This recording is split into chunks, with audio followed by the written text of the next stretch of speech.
আমি অনন্যা আর বাঙালি রান্নাতে আপনাদের আরও একবার স্বাগতম। আজ আরও একটি রেসিপি নিয়ে চলে এলাম। চিংড়ি খেতে সবাই পছন্দ করেন।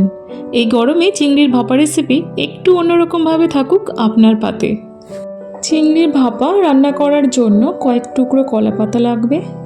কলা পাতা কড়াইয়ের মধ্যে সুন্দর করে সাজিয়ে নিতে হবে, যাতে তাপ সরাসরি চিংড়ির গায়ে না লাগে। গ্যাসের আঁচ লো ফ্লেমে রাখতে হবে। চিংড়ি মাছ কেটে ধুয়ে পরিষ্কার করে নিয়েছি।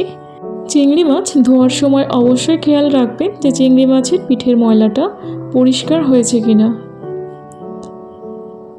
নুন স্বাদ মতো, হলুদ গুঁড়ো হাফ চামচ, কয়েকটা কাঁচা লঙ্কা অর্ধেক করে নিয়েছি, 2 চামচ সর্ষের তেল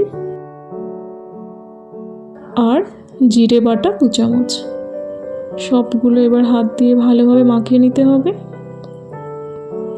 তো গ্যাসটা আমি জ্বালিয়ে নিয়েছি আগে থেকেই, এটা লো ফ্লেমে রেখেছি।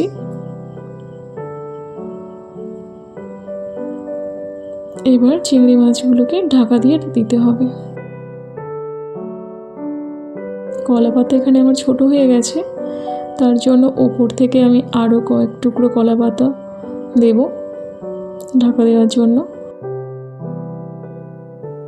সব কিছু ভালোভাবে ঢাকা দিয়ে দিলাম। এবার 3 থেকে 4 মিনিট রান্না করলেই চিংড়ির ভাপা রেডি। বাঙালির কাছে চিংড়ি মাছ না জলের পোকা সেটা বলাটা মুশকিল, তবে চিংড়ি মাছ পেলে লোভ সামলানোটাও খুবই মুশকিল। ছোট বড় সবাই আমরা কোনো রকম ঝামেলা ছাড়াই চিংড়ি মাছ গোগ্রাসে খেতে থাকি, কিন্তু খাবার সময় একটা ব্যাপার অবশ্যই লক্ষ্য রাখতে হবে, চিংড়ির পিঠের শিরাটা পরিষ্কার হয়েছে কিনা। চিংড়ির খোসার নিচে যে কালো শিরাটি থাকে সেটির মধ্যে চিংড়ির বজ্র পদার্থগুলি জমা থাকে, আর এটি পরিষ্কার করে না খেলে বদহজম হওয়ার সম্ভাবনা রয়ে যায়। চিংড়ি মাছের ভাপা এখন পুরোপুরি রেডি। এবার এটি গরম গরম ভাতের সঙ্গে পরিবেশন করুন। মশলা হিসেবে পরিচিত হলেও জিরে আসলে ঔষধি গুণ সম্পন্ন। খাবারের গন্ধ ও স্বাদ বাড়ানোর পাশাপাশি শরীরের অনেক সমস্যার সমাধান করে, যেমন হজম ক্ষমতা বাড়ায় এবং পেটের বিভিন্ন অসুখ দূর করে। গরমের মধ্যে গরম গরম ভাতের সঙ্গে জিরে দিয়ে চিংড়ির ভাপা। সর্ষে ছাড়া চিংড়ির ভাপা শুনতে কেমন লাগছে, কিন্তু খেতে বেশ দারুণ লাগে। সেই সঙ্গে আপনার শরীরও থাকবে অনেক তাজা। আজকে ভিডিওটি এই পর্যন্ত। প্লিজ লাইক, কমেন্ট, শেয়ার করতে ভুলবেন না। আর আপনি যদি নতুন হয়ে থাকেন আমার চ্যানেলটি সাবস্ক্রাইব করে পাশে থাকবেন।